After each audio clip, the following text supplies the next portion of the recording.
Mengapa pramuka di sekolah itu banyak yang mengatakan tidak berhasil, hidup enggan mati tak mau, dan berjalan tanpa ada kisah dan riwayat yang positif. Audio Jungle. Audio Jungle. Assalamualaikum warahmatullahi wabarakatuh. Salam pramuka. Pramuka di sekolah itu saat ini ketika dinyatakan tidak ada dalam ekstrakurikuler wajib, semua orang berteriak-teriak.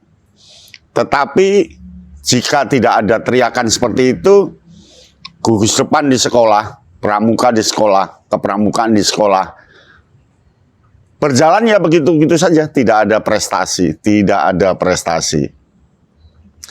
Nah, berikut ini beberapa kelemahan gugus depan di sekolah, beberapa kelemahan pramuka di sekolah, dan beberapa kelemahan kepramukaan di sekolah. Dan kelemahan itu tentu diakibatkan oleh banyak pihak. Dan banyak pihak itu bisa diidentifikasi, bisa jadi keterlibatan Kamabigus yang ex officio secara langsung kepala sekolah, pembinanya, sistemnya, polanya, dan banyak sekali.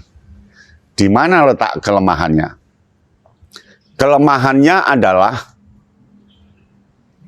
administrasi pramuka yang berada di administrasi gugus depan tidak dijalankan dengan bagus. Cobalah datang ke gugus depan, cek mana administrasi gugus depannya, berapa jumlah yang sudah dilantik sesuai dengan golongannya, bagaimana buku induknya, bagaimana keterangan surat masuk, surat keluar, laporannya seperti apa, tidak ada.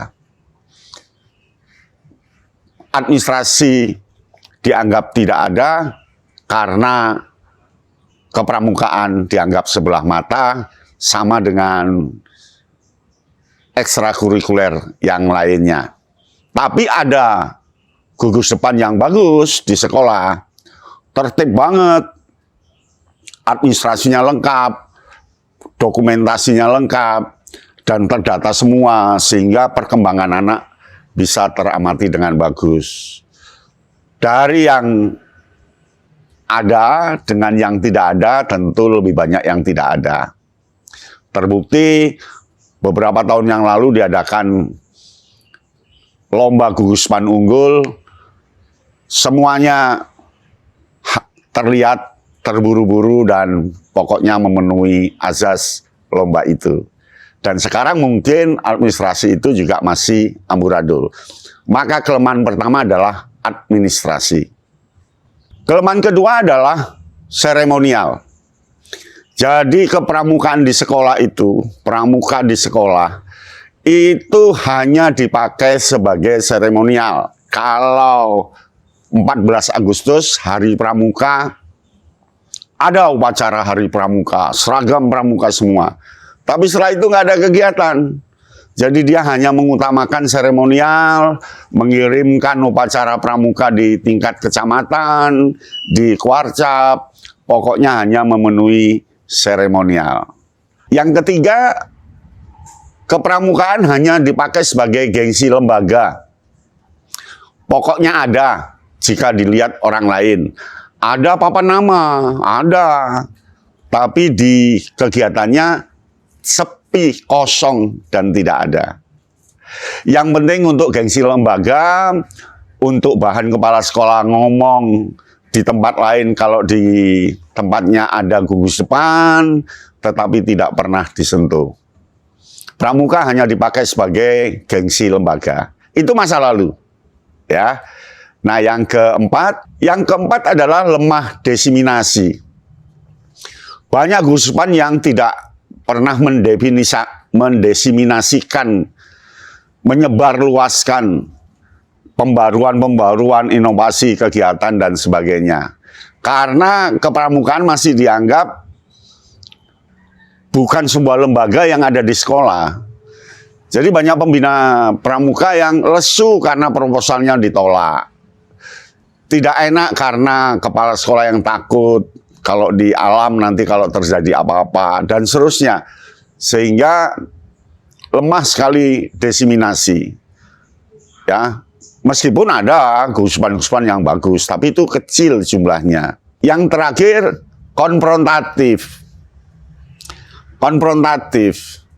Jadi, kepramukaan itu dikonfrontasikan dengan ekstrakurikuler yang lain.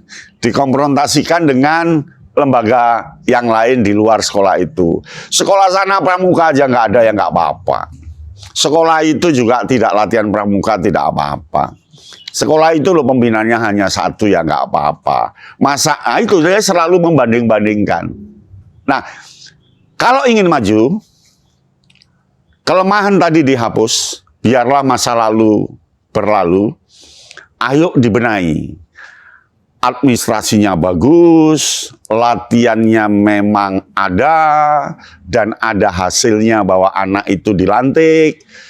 Dan semua anak anggota pramuka itu harus dilantik, karena SKU itu sama dengan rapot anak-anak. Jadi anak-anak harus dilantik pakai tanda, ya, tanda kecakapan umum.